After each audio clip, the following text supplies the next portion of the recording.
കോഴിക്കോടേക്ക് കൂടി പോവാം. അവിടെ കനത്ത മഴയിൽ മുണ്ടിക്കൽ റോഡിൽ വെള്ളക്കെട്ട് ആണ്. വാഹനങ്ങൾ കടന്നു പോകാനൊക്കെ വലിയ പ്രയാസം നേരിടുന്നു. പലയിടത്തും ഇത് തന്നെയാണ് കാഴ്ച. വിലങ്ങാട് നമുക്കറിയാം, ഇതിനു മുൻപൊക്കെ വലിയ അപകടങ്ങൾ ഉണ്ടായിട്ടുള്ള സ്ഥലമാണ് വിലങ്ങാട്. അവിടെ മലയോരത്ത് ശക്തമായ മഴ. വിലങ്ങാട് പുഴയിൽ ജലനിരപ്പ് ഉയർന്നു. വിലങ്ങാട് പാലത്തിൽ അതുകൊണ്ട് തന്നെ വെള്ളം കയറി. ഈ മേഖലയിലാകെ ദുരിതാശ്വാസ ക്യാമ്പുകളൊക്കെ ആരംഭിക്കുന്നുണ്ട്. മഞ്ഞച്ചീളി ഭാഗത്തെ കുടുംബാംഗങ്ങളെയാണ് ദുരിതാശ്വാസ കേന്ദ്രങ്ങളിലേക്ക് ആദ്യം മാറ്റിപ്പാർപ്പിക്കുക. വിലങ്ങാട് മേഖലയിൽ ഇന്ന് പുലർച്ചെ തുടങ്ങിയ കനത്ത മഴയെ തുടർന്ന് അടിയന്തര സാഹചര്യം എന്ന നിലയ്ക്ക് വിലങ്ങാട് പാരിഷ് ഹാളിൽ ക്യാമ്പ് തുടങ്ങാൻ വേണ്ടി റവന്യൂ ഉദ്യോഗസ്ഥരുടെ നേതൃത്വത്തിൽ പഞ്ചായത്ത് പ്രസിഡന്റിന്റെയും മെമ്പർമാരുടെയും നേതൃത്വത്തിൽ നടന്ന അവലോകന മീറ്റിംഗിൽ തീരുമാനമെടുത്തു.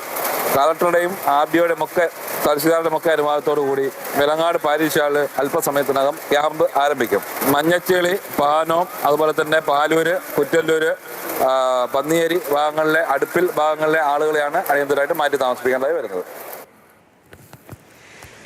അഞ്ജന സുകുമാരൻ കോഴിക്കോട് നിന്ന് ചേരുന്നുണ്ട്. അഞ്ജന, വിലങ്ങാട് എന്ന് പറഞ്ഞാൽ ഏത് മഴക്കാലത്തും അവിടെയുള്ള ആളുകൾക്ക് ആശങ്കയാണ്. എത്രയോ അപകടങ്ങൾ അവിടെ നിന്ന് റിപ്പോർട്ട് ചെയ്യപ്പെട്ടിരിക്കുന്നു.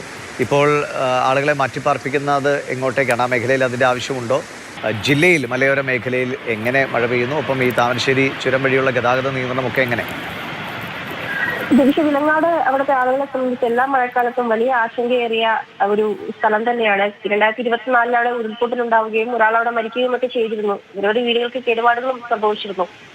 ഈ മഴയിലും അവിടെ വലിയൊരു ആശങ്ക നിലനിൽക്കുന്നുണ്ട്. ഈ മലയോരത്ത് ഉൾപ്പെടെ വലിയ രീതിയിലാണ് മഴ ശക്തി പ്രാപിച്ചിരിക്കുന്നത്. വിലങ്ങാട് മലയോരത്ത് ഇന്നലെ രാത്രി മുതൽക്ക് തന്നെ വലിയ ശക്തമായ രീതിയിൽ മഴ പെയ്യുന്നുണ്ട്. ഈ വനമേഖലയോട് ചേർന്ന് കിടക്കുന്ന ഭാഗത്താണ് മഴ കനത്തിരിക്കുന്നത്.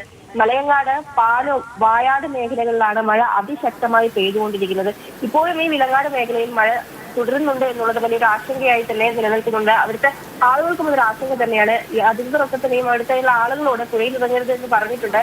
വിലങ്ങാട് പുഴയിൽ ക്രമാതീതമായ അളവിലാണ് ഇപ്പോൾ വെള്ളം വർദ്ധിച്ചിരിക്കുന്നത്. മലയോര മേഖലയിൽ മഴ ഉള്ളതുകൊണ്ട് തന്നെ വലിയ കുത്തൊഴുക്കാണ് വിലങ്ങാട് പുഴയിലുള്ളത്. പുഴയോട് ചേർന്ന് നിൽക്കുന്ന ഭാഗങ്ങളുള്ള ആളുകളോടൊക്കെ അവിടുന്ന് മാറി താമസിക്കാൻ നിർദ്ദേശം നൽകിയിട്ടും ഇതിന്റെ ഭാഗമായാണ് വിലങ്ങാട് തന്നെയുള്ള ഒരു പാരിഷ് ഹാളിൽ ദുരിതാശ്വാസ ക്യാമ്പ് പ്രവർത്തിക്കാൻ റവന്യൂ ഉദ്യോഗസ്ഥരുടെ ഉൾപ്പെടെയുടെ നേതൃത്വത്തിൽ തീരുമാനമായിരിക്കുന്നത്. ആദ്യഘട്ടത്തിൽ 32 കുടുംബങ്ങളെയായിരിക്കും ഈ ക്യാമ്പിലേക്ക് മാറ്റി പാർപ്പിക്കുന്നത്. വലിയ രീതിയിൽ കുത്തൊഴുക്കുണ്ട്. സമീപത്തുള്ള മേഖലകളിലേക്കൊക്കെ തന്നെയും വെള്ളം കയറുന്നുമുണ്ട്.